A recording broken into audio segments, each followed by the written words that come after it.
Masih bersama saya Adini dan kembali kami sampaikan berita Padang hari ini.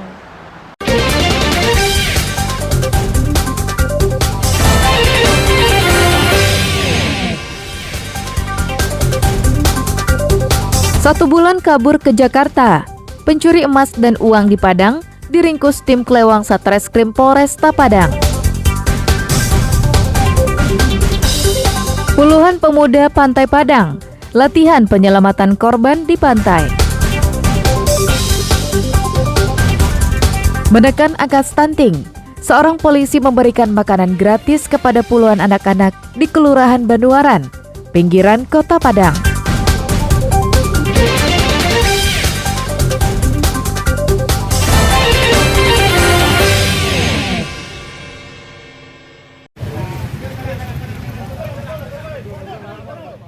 Sempat kabur ke Jakarta selama 1 bulan.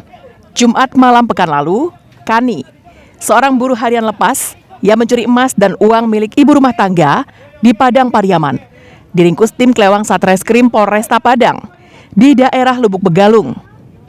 Pelaku tak berkutik saat ditangkap polisi di pinggir jalan dan dibawa ke rumahnya untuk mencari barang bukti.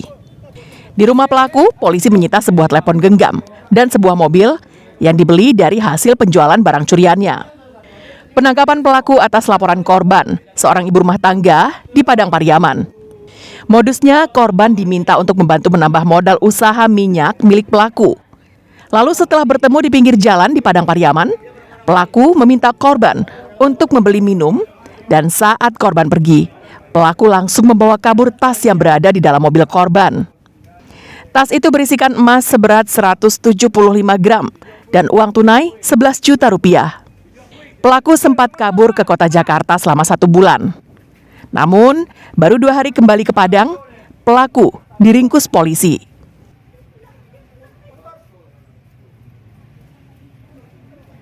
Pas saat korban turun dari mobil, kebetulan tas korban masih berada di atas mobil dan dilarikan. Di dalam tas itu ada emas 50 emas, uang tunai 11 juta, 2 buah gelang seberat 20 emas. Sempat melarikan diri ke Jakarta selama 1 bulan lebih. Yaitu yang bersangkutan kembali ke Padang, baru 2 hari Padang langsung kita amankan. Pelaku diperiksa secara intensif di Mapolresta Padang dan dijerat polisi dengan pasal 363 KUHP tentang pencurian dengan ancaman hukuman di atas 5 tahun penjara. Alfi melaporkan dari Padang.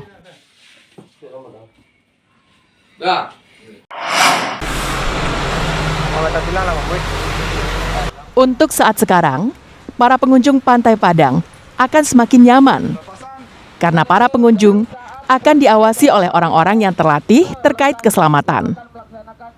Para petugas keselamatan ini berasal dari pemuda setempat yang telah membentuk organisasi nirlaba sejak 10 tahun lalu yang bernama Padang Baywatch. Kegiatan pelatihan ini merupakan program kerja Dinas Pariwisata Kota Padang yang bertujuan untuk memberikan pengetahuan bagi petugas keselamatan tentang tata cara penyelamatan korban di perairan. Adapun materi pelatihan ini adalah emergency medical responder, penanganan korban yang mengalami cedera kepala, patah, dan teknik napas buatan. Insya Allah ya, mereka sudah dilatih sendiri oleh Basarnas dalam segala penanggulangan hal yang mungkin terjadi.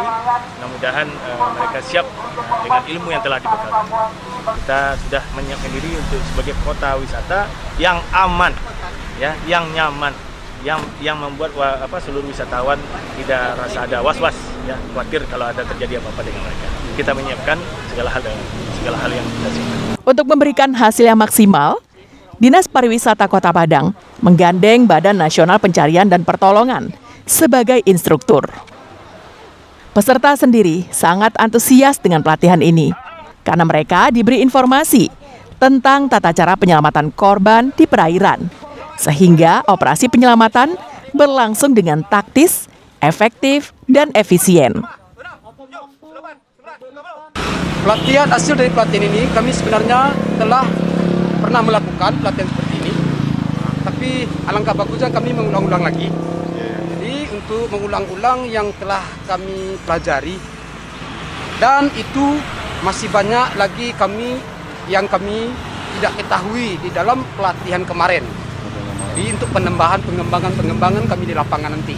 Sejatinya, pelatihan ini harus rutin dilakukan agar tenaga penyelamat semakin terlatih. Dari Padang, Alfi melaporkan. Posisi kaki yang mengalami cedera.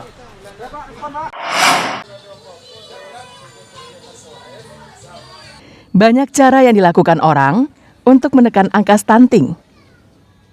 Seorang anggota Reskrim Polsek Lubuk Begalung memberikan makanan gratis kepada puluhan anak-anak di Kelurahan Banuaran, pinggiran Kota Padang.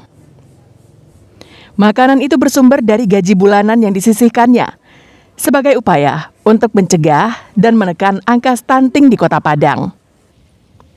Di samping tenaga kesehatan dari Puskesmas Lubuk Begalung, sang polisi memberikan makanan bergizi kepada puluhan anak. Makanan ini baru saja selesai dimasak oleh ibu-ibu yang tergabung dalam sebuah yayasan. Selain memberikan makanan gratis, tenaga kesehatan Puskesmas Lubuk Begalung juga memberikan penyuluhan kepada orang tua tentang pentingnya mengawasi pertumbuhan anak sejak dini agar terhindar dari gizi buruk. Sari Ramadhani, selaku Kepala Puskesmas Lubuk Begalung menjelaskan, kegiatan ini sangat diapresiasi untuk membantu program pemerintah menekan angka stunting. Di Kecamatan Lubuk Begalung sendiri, puluhan anak termasuk ke dalam kategori stunting. Namun untuk Kota Padang, angkanya mencapai ribuan.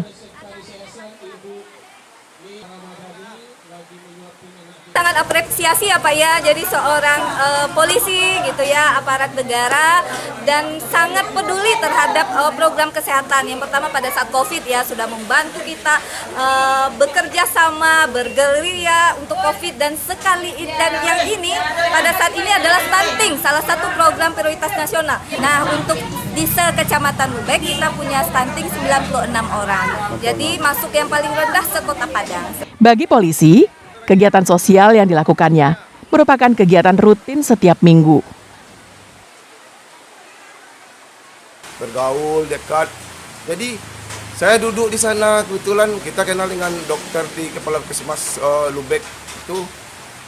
Saya tengok, saya tanya ini kegiatan apa? Rupanya kegiatan stunting. Saya tengok warga saya rupanya kekurangan gizi. Orang tuanya datang.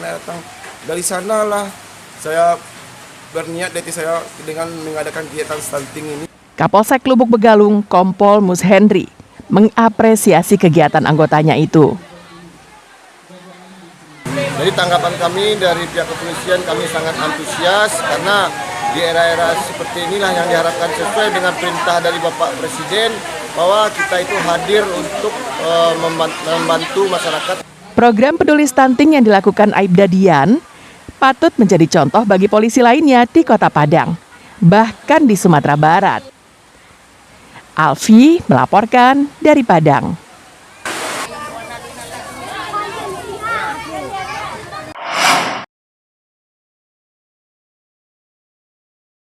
Dampak erupsi Gunung Merapi tidak hanya dirasakan oleh masyarakat di Agam dan Tanah Datar, namun juga dirasakan masyarakat Padang Panjang, seperti yang dialami peternak sapi perah dan sapi potong di Nagari Gunung, Kecamatan Padang Panjang Timur.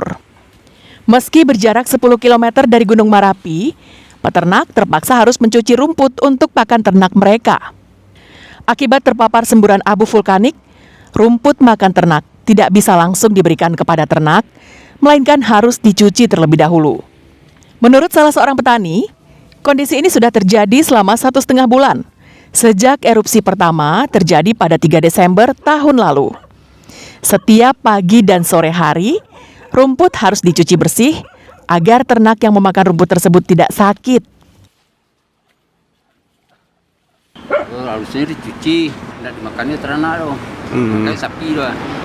Udah 1 bulan setengah lah. Tapi kami orang peternak tapi ada bantuan makanan, makanan tambahannya. Kalau mencuci itu taruh Pak. Jalinan cari rumput untuk makan itu sangatnya payahnya Pak. Debu itu Pak, dan itu apa kecil orang Padang dan Gunung Latihan Gunung Merapi itu harus dicuci dulu. Harus dicuci dulu. Ibu hanya Pak namanya Sakit. Namanya Malerang sakit ke banyak macam kan tu. Udah habis sebulan Pak. Peternak juga disulitkan oleh pasokan rumput untuk pakan ternak. Karena sebaran abu vulkanik akibat erupsi Gunung Merapi hampir menyebar merata di beberapa daerah di sekitar gunung aktif itu, hingga mengakibatkan rumput yang biasa tumbuh subur menjadi kering dan mati. Dina Amrina melaporkan dari Padang Panjang.